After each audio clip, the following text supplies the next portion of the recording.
हमारे चैनल में आप सभी का बहुत बहुत वेलकम है। हम भी आप ही लोगों के तरह एक शिक्षक हैं और कोशिश कर रहे हैं अपने स्तर से इन बातों की जानकारी आप लोगों तक पहुंचाना। ठीक है, हमारे बिहार सरकार के द्वारा बिहार विद्यालय विशिष्ट शिक्षक नियमावली 2023 के नियम 4 के परिप्रेक्ष्य में जो है स्थानीय निकाय के शिक्षकों के लिए सक्षमता परीक्षा का आयोजन किया जा रहा है, जिसमें कि 150 अंकों के कुल प्रश्न होंगे और ठीक है, प्रत्येक प्रश्नों के 3 से 4 बहुविकल्पीय ऑप्शन होंगे, यानी कि 2 या 3 या 4 ऑप्शंस होंगे, 5 ऑप्शंस होंगे। निगेटिव मार्किंग इसमें होगी नहीं। ठीक है, इनमें बिहार राज्य के जितने भी नियोजित शिक्षक हैं सभी भाग लेंगे, जो कि प्राइमरी से लेकर के प्राथमिक, मध्य और उच्च माध्यमिक और माध्यमिक विद्यालय में पढ़ाने वाले पुस्तकाध्यक्ष, पुस्तकालय अध्यक्ष और शिक्षक शामिल होंगे। इसका जो सिलेबस होगा वो TRE 1 TRE 2 जो BPSC के द्वारा आयोजित किया गया है वही सिलेबस होगा। पैटर्न में समझ में आ गया होगा। 150 प्रश्न होंगे जो कि सारे ऑब्जेक्टिव होंगे। इसमें कौन कौन फॉर्म भर सकते हैं? वो सारे शिक्षक जो बिहार राज्य में प्राथमिक, मध्य माध्यमिक, उच्च माध्यमिक विद्यालय में नियुक्त एवं कार्यरत शिक्षक पुस्तकालयाध्यक्ष होंगे। परीक्षा शुल्क 1100 है, ये आप सभी को मालूम है। अब आगे देखते हैं। इसमें समय जो होगा 2 घंटा 30 मिनट का होगा। ये कंप्यूटर बेस्ड एग्जाम होगा। सामान्य प्रशासन विभाग के संकल्प 2374 दिनांक इस तरह से कुछ भी है। पास होने के लिए सामान्य 40% नंबर चाहिए जनरल लोगों के लिए। पिछड़ा वर्ग के लिए 36.5%। पिछड़ा वर्ग में एनेक्शन 1 जो है, जिसको हम लोग BC 1 बोलते हैं, 34%। अनुसूचित जाति जनजाति के लिए 32%। महिला के लिए 32%। अब इसमें क्या है कि बिहार विद्यालय परीक्षा समिति द्वारा ही एक प्रमाण पत्र दिया जाएगा। चलिए, ये सब चीज़ें हैं और हम लोगों को ये पता होना चाहिए कि वहाँ पर जो 4 ऑप्शंस होंगे उसमें से हमें यदि कोई आइडिया होगा, यदि हमारी समझ बढ़ जाएगी तो हम आसानी से आंसर दे पाएंगे। तो ठीक है, हम लोग आगे बढ़ते हैं। और आज हम स्टार्ट में आज जो पहला क्लास है मेरा NCERT ICRT पाठ्यक्रम पर आधारित ही पर्यावरण विषय के महत्वपूर्ण MCQ होंगे। ठीक है, MCQ यानी कि ऑब्जेक्टिव प्रश्न है। तो हम लोग प्रश्न को पढ़ते हैं और समझने का प्रयास करते हैं। पहला प्रश्न है हमारा, जिसको हम जूम कर देते हैं, कि खेत में काम करने वाले घोंडू द्वारा बैंक से वित्त पोषण करा करके गांव में आटे की चक्की लगाना किस चीज़ का परिचायक है? खेत में काम करने वाला एक व्यक्ति है जिसका नाम धोंडू है। वह क्या करता है? बैंक से वित्त पोषण कराकर यानी लोन लेकर के गांव में आटे की चक्की लगाना चाहता है। वह क्या है? परंपरावादिता नहीं। परंपरावादिता क्या होगी? यदि किसान का बेटा किसान, किसान का बेटा किसान, तो परंपरावादिता। और उसके बाद क्या? कुम्हार का बेटा कुम्हार, उसका बेटा फिर कुम्हार, उसका बेटा कुम्हार, तो वो तो आ गया परंपरावादिता में। ठीक है, लेकिन अगला पॉइंट है आधुनिकता। तो हाँ, ये आधुनिकता हो सकता है कि समय के साथ अपने कार्य, अपने पेशा में जब परिवर्तन कर लेते हैं तो यह एक आधुनिकता का परिचायक है। परंपरावादिता और आधुनिकता दोनों तो होगा नहीं। ठीक है, क्योंकि परंपरावादिता ये है नहीं। कोई भी व्यक्ति किसान है और वह आज मशीन लगा रहा है लोन लेकर के, तो उनके सोच में परिवर्तन आया, यानी कि आंसर मेरा हो जाएगा आधुनिकता। तो चलिए, हमारा आंसर क्लियर है, समझ में आ गया होगा। अगला प्रश्न है, परिवार और समाज में एक व्यक्ति का दूसरे व्यक्ति को स्पर्श करना एक जैसा नहीं होता है, इस कथन का मतलब क्या हो गया? हमारे समाज में अभी भी होता है क्या कि कोई डोम होते हैं, कोई चमार होते हैं, कोई राजपूत होता है, कोई ब्राह्मण होता है, तो अलग अलग जाति के लोग होते हैं। और कुछ ऐसे भी व्यक्ति हैं जो कि एक दूसरे को स्पर्श करना जो है ना, वो अच्छा नहीं मानते हैं। इन कथन का मतलब क्या हुआ? लैंगिक भेदभाव नहीं। लैंगिक भेदभाव क्या होगा? लैंगिक भेदभाव में जब हम लोग महिला और पुरुष में अंतर करते हैं। घर में यदि बेटा बेटी है तो हम लोग बेटी को पढ़ाने पर जोर नहीं देते हैं, बेटा पर ज़्यादा ध्यान देते हैं, तो यह हो गया लैंगिक भेदभाव। या फिर बेटी को पढ़ाने पर या बेटी के लिए ज़्यादा ध्यान देते हैं, बेटा के लिए नहीं देते हैं, तो यह लैंगिक भेदभाव हो गया। यौन शोषण क्या हो गया? यौन शोषण का मतलब क्या हो गया?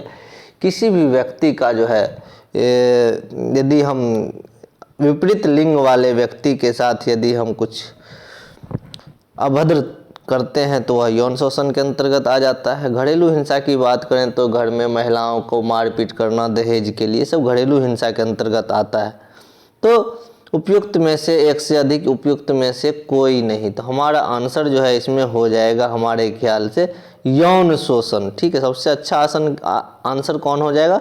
यौन शोषण। चूंकि क्या है, यौन शोषण में क्या आ जाएगा? व्यक्ति को स्पर्श करना, या फिर परिवार या समाज में एक व्यक्ति का दूसरे व्यक्ति को स्पर्श करना एक जैसा नहीं होता है।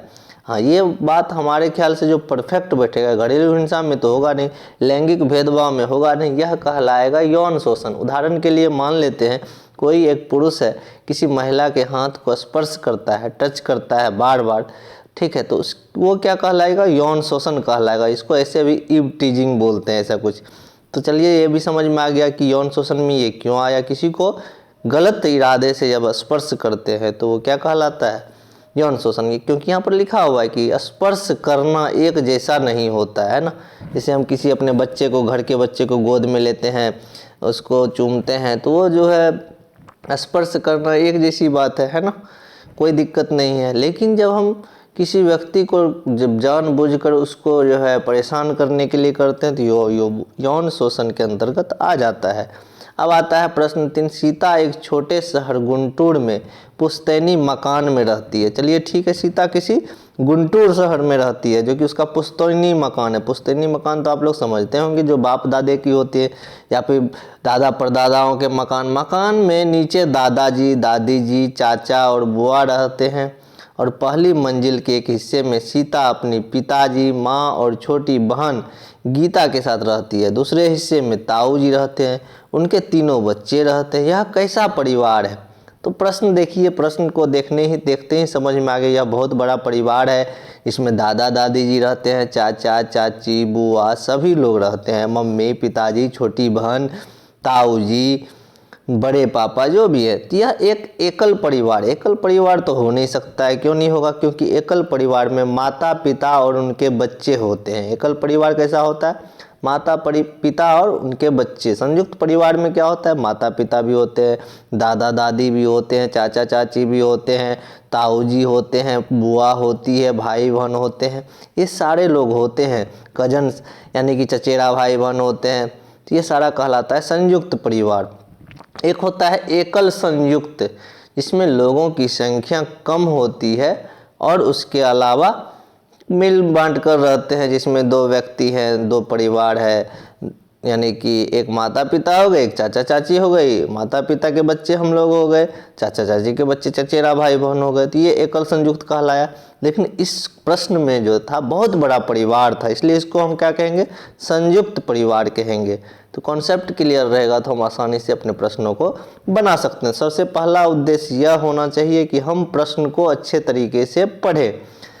तारा अपनी माता मीनाक्षी और नाना के साथ चेन्नई में रहती थी। एक लड़की तारा है जो कि अपने माता मीनाक्षी जी के साथ और नाना के साथ चेन्नई में रहती है, किंतु तारा को माता ने गोद लिया है। गोद का मतलब आप लोगों को समझ में आता होगा, जब किसी को बच्चे नहीं होते हैं तो किसी बच्चों को अनाथ आश्रम से लाते हैं, तो या फिर कहीं से भी किसी भी रिश्तेदार से ले करके उनको पालते पोसते हैं, तो उनको कहते हैं गोद लेना। यहाँ गोद लेने का मतलब क्या हुआ? तो यहाँ पर गोद लेने का जो मतलब होता है उन पर अब चर्चा करते हैं। यहाँ पर जो हमारा ऑप्शंस है वो क्या है देख लेते हैं। यहाँ पर है दत्तक संतान। क्या है? दत्तक संतान, दस्तक लेना, नगद दस्तूर। तो सबसे बढ़िया आंसर और सही आंसर जैसा कि लग रहा है वह होगा दत्तक संतान, दत्तक पुत्र, दत्तक संतान। ठीक है, ये दस्तक दस्तक का मतलब होता है अचानक कहीं पहुंच जाना, दस्तक देना, ये चीज़ें। नगद दस्तूर कुछ और चीज़ें होती है। तो दत्तक संतान समझ में आ गया होगा। जब किसी बच्चे को गोद लेते हैं तो वह क्या कहलाता है? दत्तक संतान कहलाता है। अगला जो प्रश्न है, मुंबई में तोताराम के पिता और चाचा काम करते हैं। मुंबई तो आप लोगों को पता होगा कि महाराष्ट्र की राजधानी मुंबई हो गई। तोताराम के पिताजी और चाचा जी वहाँ काम करते हैं। उनकी संतानें गांव में रहती हैं और गांव में जैसा पैसा भेजते हैं ऐसे लोग प्रायः क्या कहलाते हैं? समझ में आया कुछ? मुंबई में कौन रहते हैं? तोताराम के पिताजी और चाचा जी काम करने के लिए, और उसकी संतानें कहाँ रहती हैं, तो गांव में रहती है। और गांव में कहाँ से पैसा भेजते हैं, मुंबई से। ऐसे लोगों को क्या कहते हैं, आवासी, प्रवासी, प्रवासन। तो यहाँ पर जो है हमारा प्रश्न का जो उत्तर होगा उसको बोलते हैं प्रवासी। प्रवासी ऐसे व्यक्ति को बोलते हैं जो तत्काल या कुछ दिनों के लिए, सीमित समय के लिए जब अपने घर को छोड़ करके कहीं काम करने के लिए जाते हैं तो उसको बोलते हैं प्रवासी। आवासी किसको बोलते हैं, जैसे हम हो गए, आप लोग हो गए, आप लोग का जो अस्थाई घर हुआ वह कहलाया आवासी। और प्रवासन, प्रवासन क्या कहलाता है, जब हम लोग अस्थाई रूप से रहने के लिए कहीं और जाकर के बस जाते हैं तो वह कहलाता है प्रवासन। तो हमें तीनों क्लियर हो गया। आवासी हो गया, आवासी यानी कि जहाँ के हम निवासी हैं अस्थाई रूप से।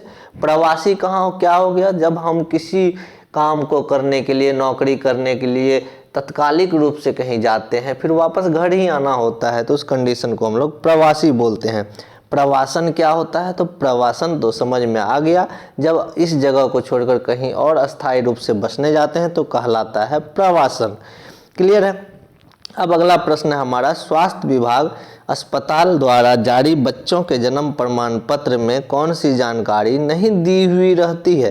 तो आप लोगों में को बहुत अधिकतर लोग ऐसे होंगे जो अस्पताल से जुड़े हुए होंगे, तो उनको पता होना चाहिए कि जो है जन्म प्रमाण पत्र में कौन सी जानकारी नहीं दी हुई रहती है। तो इसमें पहला ऑप्शन है जन्म समय, जन्म का दिनांक, माता पिता की जाति, उपयुक्त में से एक से अधिक। तो देखिए, जब जन्म प्रमाण पत्र की बात है तो जन्म का समय अवश्य होना चाहिए मेरे अंदाजा, और जन्म का दिनांक भी होना चाहिए, लेकिन उसमें माता पिता की जाति नहीं हो सकती है, होगी ही नहीं, क्योंकि ये जन्म प्रमाण पत्र है। तो मेरे ख्याल से इसका आंसर हो जाएगा माता पिता की जाति। अब प्रश्न नंबर 7 में आते हैं, बाल विवाह की आयु मानी जाती है लड़के लड़की के आयु क्रमशः।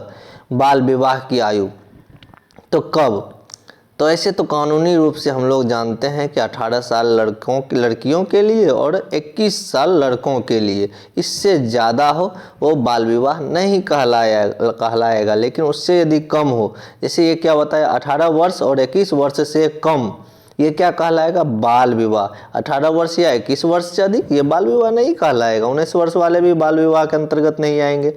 सिंपल सा फॉर्मूला पता चल गया हमको कि बाल विवाह के अंतर्गत कौन कौन सा उम्र आ सकता है। तो 18 वर्ष लड़की के लिए, लड़का के लिए 21 वर्ष, इनसे जब कम हो तो हमारा ऑप्शन नंबर हो जाएगा 2। अब यहाँ पर कन्फ्यूजन पैदा करने के लिए 18 वर्ष 21 वर्ष से कम, 18 वर्ष 21 वर्ष से अधिक, यदि आप हड़बड़ में प्रश्न को पढ़ेंगे तो आपका प्रश्न गलत हो जाएगा और 1 नंबर आसानी से कट जाएगा। इसीलिए ध्यान रखना है। तो पूछा क्या कि बाल विवाह की उम्र, तो 18 और 21 से कम, तो हमारा प्रश्न का उत्तर ये सही है। अब अगला नंबर जो प्रश्न है, नर्तक नृत्य द्वारा अपनी बातों को पहुंचाते हैं। नर्तक जो है, जो नाचने वाली होती है उसको नर्तक कहते हैं। वह अपने नृत्य की प्रस्तुति करते हुए दूसरों तक क्या पहुंचाती है, किसके माध्यम से अपनी बातों को, अपनी भावनाओं को पहुंचाती है, मुद्रा के द्वारा, आसन के द्वारा या धारण के द्वारा। ठीक है, मुद्रा के द्वारा, आसन के द्वारा या फिर धारण के द्वारा। तो जब नृत्य करती है नृत्यांगना, तो उसके अंतर्गत वो क्या प्रस्तुति करती, किस तरह से वह प्रस्तुत करती है अपने नृत्य को, तो मुद्रा के द्वारा। इसीलिए हमारा आंसर हो जाएगा मुद्राओं के द्वारा जो नृत्य करने वाली होती है वह अपनी भावनाओं को हम तक पहुंचाती है, इसीलिए हो जाएगा मुद्रा द्वारा। अब आगे देख लेते हैं अगला जो प्रश्न हमारा है, उस प्रश्न को अच्छे तरीके से देखते हैं। हमारा प्रश्न है, पारिवारिक लिंग भेद का क्या तात्पर्य है। पारिवारिक लिंग भेद, जैसे ही लिंग भेद आया तो इसमें क्या हो जाएगा, लिंग में भिन्नता। लिंग भेद का मतलब क्या होना चाहिए, लिंग में भिन्नता। ठीक है, आयु में भिन्नता से लिंग भेद का कोई अंतर नहीं है कि ऐसे बड़ा है लड़की है इसलिए मानते हैं, ज़्यादा छोटा है लड़का उसको नहीं मानते, ऐसा कुछ नहीं होता है। लिंग में भिन्नता होती है, आयु में भिन्नता से कोई फर्क नहीं पड़ता है। आयु में भिन्नता कुछ और बात होगी, उसमें बड़े छोटे का अंतर हो गया, लेकिन जब भी लिंग भेद का बात आएगा तो लिंग में भिन्नता, ये चीज़ है। अब आगे बढ़ते हैं, हमारा लिंग भेद संबंधी समस्या समाधान का मार्ग प्रशस्त होगा।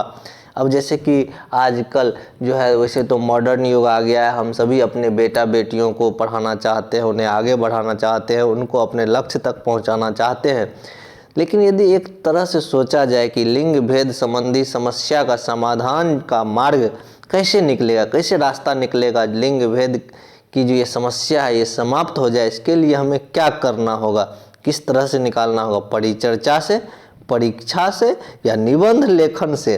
तो ये आपका प्रश्न है 10 नंबर। ये कहता है किस चीज़ से, परिचर्चा से। हमारे ख्याल से होना चाहिए परिचर्चा। यदि हम एक दूसरे से चर्चा करेंगे, हम बात पर अपनी तर्क को रखेंगे, बेटे और बेटियों में क्यों अंतर ना करें, हमें यह चीज़ को समझना होगा। सभी मनुष्य हैं और सबको बराबर का अधिकार है अपने आप को जो है विकसित करने का, अपने आप को शिक्षित करने का। और इसीलिए इसकी परीक्षा नहीं, निबंध लेखन नहीं, बल्कि परिचर्चा से यह समाधान निकल सकता है। परिचर्चा का मतलब हो गया एक दूसरे से चर्चा करना, बातचीत करना, उनके फायदे और नुकसान के बारे में चर्चा करना। 11 नंबर प्रश्न को देखते हैं। सविता की दादी उसे खेलने के लिए मना करती है। सविता की मम्मी घरों में काम करती है। सविता नाम की कोई लड़की है, उसकी एक दादी है जो उसको खेलने नहीं देती है, कहती है मत खेलो। सविता की मम्मी घरों में काम करती है। इससे पता चलता है कि हमारा देश खेल में पिछड़ा हुआ है, क्योंकि यहाँ पर क्या है, क्योंकि यहाँ पर है, अच्छा, सविता को उसकी दादी और सविता की मम्मी घरों में काम करती है। इससे क्या पता चलता है, एक तरफ उसकी दादी बच्ची को खेलने नहीं देती है, दूसरी तरफ उसकी माँ जो कि महिला है और वह घर में काम करती है। इसका मतलब यह है कि लिंग भेद है ना, क्योंकि लड़कियां काम सीखेगी, लड़कियां घर का झाड़ू बर्तन पोछा करेगी, यानी यह लिंग भेद है। इसको हम गरीबी नहीं बोल सकते हैं। तो 11 का हो जाएगा कौन सा चीज, उपयुक्त में से एक से अधिक। हाँ, ये भी हो सकता है। तो 11 में लिंग भेद है, सही है। गरीबी है, हाँ गरीबी भी है। यदि कोई व्यक्ति गरीब है तो वो उसके यहाँ जो है सभी संसाधन मौजूद नहीं होते हैं, तो बच्चे को काम करने पड़ते हैं, महिलाओं को काम करना पड़ता है, तो गरीबी के कारण। बेरोजगारी भी है, क्योंकि उनके पास उतने पर्याप्त पैसे नहीं होते हैं, उतने पर्याप्त साधन नहीं होते हैं, तो सबको मिलजुल कर काम करना पड़ता है। इसीलिए इसका ऑप्शन हो जाएगा एक से अधिक। यानी समझ में आया ये चीज़। इसमें 2 तथ्य था, एक उनकी दादी बच्ची को खेलने से मना करती, दूसरी तरफ उसकी माँ भी जो कि एक महिला है वह भी काम करती है। दोनों तथ्यों को देखें तो लिंग भेद भी है, गरीबी भी है और बेरोजगारी भी है। इसीलिए हमारा ऑप्शन नंबर 1, 2, 3 नहीं होगा, बल्कि उपयुक्त में से एक से अधिक, यानी एक से अधिक आंसर मेरा सही है। आगे बढ़ते हैं। 12 नंबर, लड़कियों को पढ़ाई, खेल और उसके पसंद के काम से रोका जाए तो क्या परिणाम होगा। लड़कियों को यदि हम पढ़ाई करने से रोकते हैं, खेल से रोकते हैं, उसके काम के पसंद को रोकते हैं, तो क्या होगा, नफरत, कुंठा और तनाव। इसका भी आंसर क्या होना चाहिए, तो 12 का आंसर हो जाएगा कुंठा होगा। कुंठा का मतलब क्या होता है, नफरत तो नहीं, कुंठा, एक तरह से उनका दिमाग संकीर्ण हो जाएगा, है ना, ये चीज़ें, तो कुंठा। आगे बढ़ते हैं हम लोग। खेल में पहचान बनाने वाली महिलाओं के नाम लड़कों की अपेक्षा कम चर्चित होते हैं। खेल में पहचान बनाने वाली महिलाओं के नाम लड़कों की अपेक्षा कम चर्चित होते हैं। जैसे कि अभी कोई पूछ देगा कि रोहित शर्मा कौन है, तो आप लोगों को पता होगा कि वह क्रिकेटर है जो क्रिकेट खेलता है। लेकिन यही पूछ देगा स्मृति मंदाना कौन है, तो बहुत से कम लोग होंगे जिनको कि यह पता होगा। ठीक है, तो खेल में पहचान बनाने वाली महिलाओं के नाम जो होते हैं लड़कों की अपेक्षा कम चर्चित होते हैं। जैसे हम लोगों को पता है, लेकिन कुछ ऐसे भी होंगे जिनको कि यह पता नहीं होगा कि महिला में जो है क्रिकेट टीम के कप्तान कौन है। हरमनप्रीत कौर है, इंडियन महिला क्रिकेट टीम की कप्तान हरमनप्रीत कौर है, और भारतीय पुरुष क्रिकेट टीम के कप्तान रोहित शर्मा है। लैंगिक भेदभाव, प्रायोजक की कमी, विज्ञापन का अभाव। अब देखिए इसमें क्या हो जाएगा, इसमें हो जाएगा आपका सबसे अच्छा कि एक से अधिक। लैंगिक भेदभाव भी है, लड़कियों के खेल में लोग इंटरेस्ट नहीं रखते हैं, कौन देखता है महिलाओं से क्या होने वाला है। प्रायोजकों की कमी होती है, कि लड़कियों अच्छा परफॉर्मेंस नहीं कर पाएगी, या फिर उसके अंदर उतना जज्बा नहीं है, इन लोगों से नहीं हो पाएगा। इन कारणों से प्रायोजक जो होते हैं, जो प्रचारक होते हैं, जो विज्ञापन करते हैं, उनकी कमी हो जाती है, विज्ञापन का भी अभाव हो जाता है। तो उपयुक्त में से एक से अधिक इसका आंसर ऐसे भी हो जाएगा। अब 14 नंबर की बात करें तो निम्नलिखित में से कौन सा युग्म सुमेलित है? तो जैसे जीव है कौवा, उनके चलन का ढंग, सांप, पक्षी, कुत्ता, कुत्ता का कौन सा? तो देखो कह रहा है कौवा पंख वाले, कौन सही है ना? कहीं सही है, कौवा पंख वाला सही है। सांप पूंछ वाले नहीं, इसमें पूंछ तो होते नहीं है। पक्षी रेंगने वाले गलत, कुत्ता उड़ने वाले गलत। यानी केवल और केवल एक नंबर सही है, इसीलिए हमने क्या लिखा? पहला ऑप्शन मेरा सही हो गया। अब इसमें क्या था फंसाने के लिए? देखिए यहाँ पर मिलान करने वाला है, कहता है कौन सा मिलान सही है? कुत्ता उड़ने वाला गलत है, पक्षी रेंगने वाला गलत है, सांप पूंछ वाला ये भी गलत है, कौवा पंख वाले ये वाला सही है, ऑप्शन नंबर 1। इसलिए बोला केवल एक सही है, तो आप एक में टिक मार देंगे। अधिकांश स्तनधारी को अपने बच्चों को पहचानते हैं। जितने भी स्तनधारी जीव हैं जो अपने बच्चे को दूध पिलाते हैं उनको बोलते हैं स्तनधारी जीव। तो वो अपने बच्चों को किस चीज़ से पहचानते हैं? गंध से पहचानते हैं, है ना? जैसे भी गाय हो, बकरी हो, या फिर कोई मानव हो, छोटे बच्चे होते जो 1 महीने 2 महीने के बच्चे अपनी माँ को उसके गंध से पहचान लेते हैं। जानवरों में खास करके ये चीज़ ज़्यादा देखा जाता है। आगे देखते हैं, चींटियां अपने साथी चींटी को पहचान लेती है किस चीज़ के मदद से? तो चींटियां जो होती है अपने साथी चींटी को पहचानती है सूंघ करके, ठीक है? चींटियां अपने साथी चींटी को पहचानती है किससे? सूंघ करके। मच्छर मनुष्य के शरीर को पहचान लेता है। मच्छर जो है मनुष्य के शरीर को पहचान लेता है किस चीज़ से? यह भी गंध के कारण जो है मनुष्य के शरीर को पहचान लेता है। मधुमक्खी के अंडे देने का जो मौसम है वह सबसे अच्छा मौसम कौन सा होता है? मधुमक्खी के अंडे देने का जो है सबसे अच्छा मौसम जो होता है वह होता है अक्टूबर से दिसंबर। अक्टूबर से दिसंबर जो कि ठंड का महीना होता है, और ठंड के महीने में सरसों का फूल बहुत सारा खेतों में पाया जाता है। इसीलिए ध्यान रखना है कि मधुमक्खियों का जो होता है पालन करने का जो मौसम होता है अक्टूबर से दिसंबर।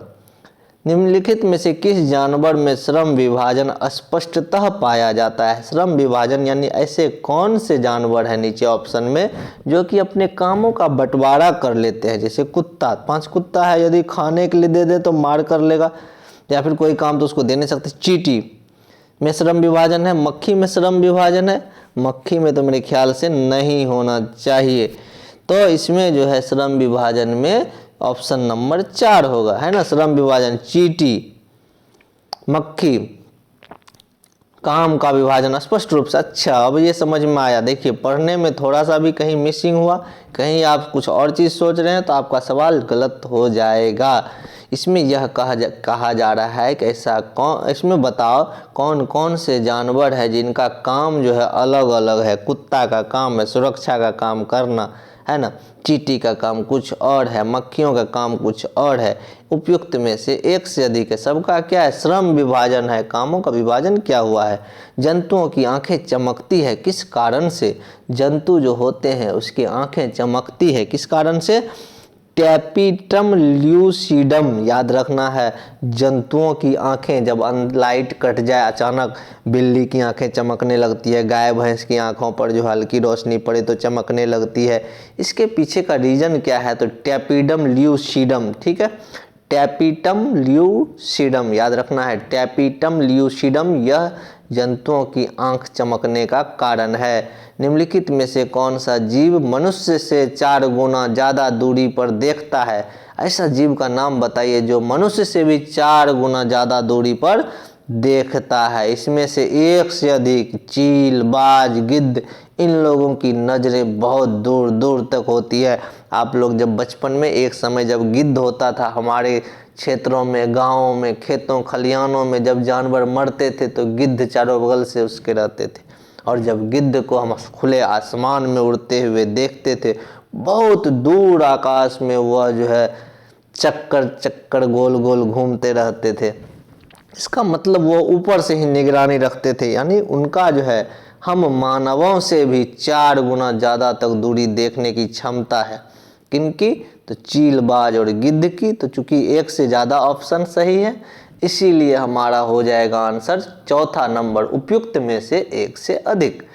अगला प्रश्न है 3 महीने के हाथी के बच्चे का जो वजन होगा वह कितना होने वाला है? 3 महीने के हाथी के बच्चे का वजन 200 केजी के आसपास रहता है। तो इस चीज़ को ध्यान रखना है, 3 महीने के हाथी के बच्चे का वजन लगभग 200 किलोग्राम होता है। नाग गुम्फन नामक लोक डिजाइन का संबंध किस चित्र से है? नाग गुम्फन, क्वेश्चन नंबर हमारा है 23। नाग गुम्फन लोक डिजाइन का संबंध भित्ति चित्र से है। भित्ति चित्र क्या हो गया? भित्ति का मतलब होता है दीवाल, पट मतलब तो कपड़े, कपड़े पर यदि चित्र बनाए तो पट चित्र। मानचित्र, किसी कागज पे आप बना दो चित्र किसी चीज का नक्शा, जिसको मैं मानचित्र बोलते हैं। और ऐसे भित्ति चित्र हो गया, दीवाल में जब कोई चित्र बनता है तो भित्ति चित्र। तो नाग गुम्फन नामक जो लोक डिजाइन है वह किससे संबंधित है? भित्ति चित्र से। अब अगला प्रश्न को देखते हैं हम लोग। अगला प्रश्न हमारा जो 24 नंबर है, कालबेलिया नृत्य किस राज्य से अधिक प्रचलित है? कौन सा? कालबेलिया नृत्य किस राज्य में बहुत ज़्यादा फेमस है? तो याद रखना है, कालबेलिया नृत्य राजस्थान, कालबेलिया नृत्य राजस्थान, कालबेलिया नृत्य राजस्थान। आगे बढ़ने के साथ, खरगोश और कछुए की चर्चित कहानी किस ग्रंथ से ली गई थी? हम लोग बचपन से सुनते आए हैं खरगोश और कछुए की कहानी, जिसमें दोनों के बीच में दौड़ कराया जाता है और उसमें अंततः कछुए की जीत होती है। उसी से संबंधित एक सवाल आया जिसके बारे में हमें हो सकती है आप लोगों को जानकारी ना हो। तो खरगोश और कछुए की जो चर्चित कहानी थी यह लिया गया था कहाँ से? तो यह लिया गया था पंचतंत्र से। पंचतंत्र विष्णु शर्मा, है ना, ये किसने लिखा था? तो विष्णु शर्मा ने पंचतंत्र कहानी से लिया गया था। रामायण तो पता है वाल्मीकि के द्वारा लिखा गया था, तुलसीदास के द्वारा रामचरितमानस लिखा गया था। 26 नंबर प्रश्न है, मकड़ी अपना जाल बनाती है जैसे श्राव से, किस चीज से? तो मकड़ी अपना जाल किस श्राव से बनाती है? तो मकड़ी अपना जाल जो है प्रोटीन युक्त श्राव से बनाती। श्राव का मतलब होता है यदि बॉडी से कुछ चीजें निकलती है तो उसको बोलते हैं श्राव करना। यानी फिर जैसे कि हम लोगों के मुंह में हमेशा लार बनते रहता है तो लार का श्राव होता है, उसी तरह से मकड़ी का में किस चीज का श्राव होने के कारण जो मकड़ी का जाल बनता है? तो प्रोटीन युक्त, क्या होता है? प्रोटीन युक्त श्राव होता है। तो आगे बढ़ते हम लोग। शंकर बहुत खुश था। शंकर नाम का एक बालक था, वह बहुत खुश था। उसके घर के आंगन में बिल्ली ने 4 बच्चे को जन्म दिए थे। इस प्रकार बिल्ली कौन सा जानवर हुई? अरे भैया, शंकर बहुत खुश था क्योंकि उसके आंगन में बिल्ली ने 4 बच्चे जन्म दी थी। और बिल्ली कौन सा जानवर हुई? उभयचर, स्तनधारी, सरीसृप, उपयुक्त में से एक से अधिक। तो इसको बोला जाएगा मेरे ख्याल से स्तनधारी। ठीक है, 27 नंबर वाले सवाल के आंसर क्या हो जाएंगे? स्तनधारी, क्योंकि जो भी जानवर, जो भी जीव अपने बच्चे को जन्म देती है उसको हम स्तनधारी बोलते हैं। ठीक है, और ऐसे भी ये बच्चे को दूध भी पिलाती है। भारत का राष्ट्रीय जलीय जीव किसे कहते हैं? सबको पता है, डॉल्फिन को। किसको कहते हैं? डॉल्फिन को। भारत का राष्ट्रीय जलीय जीव किसे कहा गया है? डॉल्फिन मछली को। ठीक है, कस्तूरी मृग का शिकार उसके धानी की खूबसूरत चीज के लिए किया जाता है। कस्तूरी मृग जो होता है उससे उसके कस्तूरी से, उसके पीठ के पास जो है ना उसका कस्तूरी होता है, उसकी सुगंध उस हिरन को भी पता नहीं चल पाता है कहाँ से निकलता है ना। तो कस्तूरी मृग का शिकार उसके धानी के खुशबूदार चीज के लिए किया जाता है, जिसको हम लोग क्या कहते हैं? उस चीज को हम लोग जो कहते हैं, ये प्रश्न नंबर हमारा है 29, जिसका आंसर हो जाएगा आपको मार्सुपियन। ठीक है, कस्तूरी मृग जिस सुगंध की खोज करता है उसका नाम क्या है? मार्सुपियन। आगे बढ़ते हैं। निम्नलिखित में से कौन सा जीव हमसे 6 गुना बेहतर देख सकता है? क्या बात है, एक था 4 गुना बेहतर। 4 गुना में चील, बाज और गिद्ध 6 गुना बेहतर देख सकता है। ये तो अलग प्रश्न हो गया। 3 नंबर यानी कि बाघ निम्नलिखित में से कौन सा जीव हमसे 6 गुना बेहतर देख सकता है? तो बाघ हो गया। प्रोजेक्ट टाइगर में भारत में किस वर्ष आरंभ हुआ था प्रोजेक्ट टाइगर? 1 अप्रैल 1973। प्रोजेक्ट टाइगर लाने का जो काम था, प्रोजेक्ट टाइगर एक प्रोजेक्ट था, एक जो है कार्यक्रम रखा गया जिसमें कि एक मिशन बोल सकते हैं, जैसे हमारे यहाँ जो है 7 निश्चय, फेज 1 फेज 2 रखा गया ताकि प्रोग्रेस हो सके। उसी तरह से एक प्रोजेक्ट टाइगर नाम की जो है सिस्टम लाई गई जिसमें कि बाघों के रक्षा के लिए जो है सरकार ने कुछ न कुछ नियमें बनाए और उनके बढ़ावा के लिए कुछ काम किए। यह शुरुआत हुई थी 1 अप्रैल 1973 से। अब देखिए 32 नंबर प्रश्न, प्रश्नों को ध्यान से पढ़ना है। तुमने मेरी दौड़ देखी है, मेरे पैरों में जब लोहे की नाल ठोकते हैं तो जान निकल जाती है, यह किस जानवर की दर्दनाक अभिव्यक्ति है? तो बहुत ही आसान क्वेश्चन है, किस जानवर के पैरों में कील ठोके जाते हैं? गधा तो नहीं, खच्चर तो नहीं, घोड़ा तो नहीं। ये प्रश्न नंबर हमारा जो था 32 नंबर था, और 32 नंबर में जो है 3 नंबर हो जाएगा। घोड़ा के पैरों में जो है, जब हम बच्चे थे उस समय में टमटम से घर जाया करते थे, जब बनमनखी से, तो घोड़ा गाड़ी से जाते थे और घोड़ा के पैर में लोहे का एक होता था पत्थर टाइप से, उसमें जो है लोहे का नाल, उसमें कील ठोके जाते थे। सांप और केचुए कितने महीने की अवधि में बदलता है? सांप जो होता है अपना केचुआ कितने दिनों में बदलते रहता है? सांप और जो है कोई 1 महीना में, कोई 2 महीना में, कोई 3 महीना में। सभी सांपों का अपना अपना कंडीशन होता है उनका केचुआ बदलने का। कौन सा पक्षी अपना गर्दन 360 डिग्री घुमा लेता है? हमारे ख्याल से उल्लू होना चाहिए। कौन सा पक्षी अपना गर्दन 360 डिग्री घुमा लेता है? तो वह जानवर हो जाएगा उल्लू। एकदम सही जवाब। आगे बढ़ते हैं हम लोग और अगले प्रश्नों को देखते हैं। अगला प्रश्न जो हमारा है क्या है? प्रतिकूल मौसम में पक्षी अनुकूल मौसमी क्षेत्रों में जाने वाली परिघटना को क्या कहते हैं? कुछ ऐसे पक्षी होते हैं, जैसे बिहार में जो है एक बेगूसराय में कोई झील है और 1-2 जगह और है। यहाँ पर क्या होता है, विदेश से पक्षियाँ आते हैं जब मौसम चेंज होता है, तो वही बोला जा रहा है प्रतिकूल मौसम हो, ऐसा मौसम जहाँ की अत्यधिक गर्मी पड़े या पक्षियों के अनुकूल मौसम ना हो, तो वहाँ के जो पक्षी होते हैं एक जगह दूसरे जगह चले जाते हैं, तो उसको क्या कहते हैं? उसको कहते हैं प्रवास करना। क्या कहते हैं? प्रवास करना। हमने अभी अभी पढ़ा था प्रवास। जब कुछ समय के लिए हम एक जगह से दूसरे जगह जाते हैं, किसी कार्य हेतु, किसी काम हेतु या कमाने हेतु, या पक्षी भी जो है किसी प्रतिकूल परिस्थिति के कारण एक जगह से दूसरे जगह चले जाते हैं कुछ दिनों के लिए, तो वो कहलाता है प्रवास। और वही चीज़ आ गया। अब उत्प्रवास और अप्रवासन पे बाद में चर्चा करेंगे टॉपिक आने के बाद। अभी प्रवास समझ में आ गया, कुछ समय के लिए, तत्काल के लिए, तत्क्षण के लिए जब एक जगह से दूसरे जगह जाए तो वो कहलाता है प्रवास। पेड़ पौधे की उम्र कैसे ज्ञात की जाती है? पेड़ पौधे की उम्र कैसे ज्ञात की जाती है? तो यह होता है कटे हुए तने के गोल घेरे से, जिसको हम लोग गांव घर की भाषा में सील बोलते हैं, और उसी सील को देखते हुए उसके उम्र का पता लगा लेते हैं।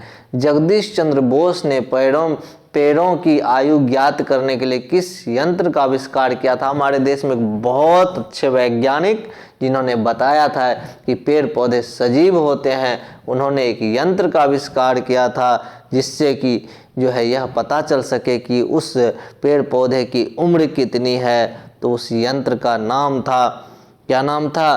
तो कैस्कोग्राफ। क्या नाम था? कैस्कोग्राफ। कैस्कोग्राफ से पेड़ों की उम्र का पता लगाया जा सकता था। इनकी खोज किसने की थी? तो जगदीश चंद्र बसु ने। निम्नलिखित में से किस राज्य में फूलों की घाटी दर्शनीय स्थल है? निम्नलिखित में से किस राज्य में फूलों की घाटी बोला जाता है, जो कि बहुत ही दर्शनीय स्थल है, लोग वहाँ घूमने जाते हैं? तो वह राज्य है हमारा कौन सा? उत्तराखंड। उत्तराखंड एक पहाड़ी इलाका है, वहाँ पर फूलों की घाटी बोलते हैं उनको, ठीक है ना, ध्यान में रखना है। मधुबनी पेंटिंग का संबंध किस राज्य से है? तो मधुबनी पेंटिंग आप लोगों में कौन नहीं जानता है, हमारे बिहार में दरभंगा जिला है। मधुबनी पेंटिंग बहुत ज़्यादा फेमस है बिहार। फूलों की खेती क्या कहलाती है? फूलों की खेती क्या कहलाती है? इनका जवाब आप जानते हैं तो कमेंट में ज़रूर बताइए। 40 नंबर का हो जाएगा 2। फूलों की खेती जो है फ्लोरिकल्चर कहलाता है। फूलों की खेती फ्लोरिकल्चर।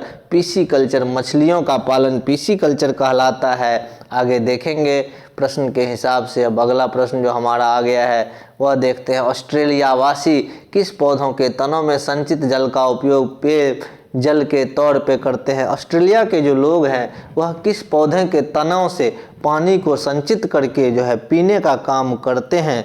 तो इसका सवाल का जवाब जो है हमारा हो जाएगा कौन सा? रेगिस्तानी ओक। ठीक है, रेगिस्तानी ओक एक पौधा होता है जिसमें जल जमा होता है। उसके तना को जब काटते हैं उसके जल को निकाल करके पीने का उपयोग करते हैं। विश्व पर्यावरण दिवस कब मनाया जाता है? तो आप सबको भी मालूम होगा विश्व पर्यावरण दिवस कब मनाया जाता है? तो 5 जून को मनाया जाता है विश्व पर्यावरण दिवस।